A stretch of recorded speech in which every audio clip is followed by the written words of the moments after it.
How to resize YouTube Shorts in CapCut fast. Let's get started. Launch your CapCut app. Now click on the option New Project. Select the video. Now what you have to do is click on the video. And here you're gonna find different options. Select the option Aspect Ratio.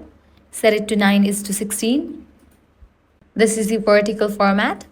Your original video might not fit the vertical frame perfectly. Pinch with two fingers to zoom in or out and drag the video up or down so the important part is centered in the 9:16 frame. If your video is too small and leaves black bars, you can add a blurred background. Tap the video, look for a background and choose a blur or color you like. This makes it look cleaner.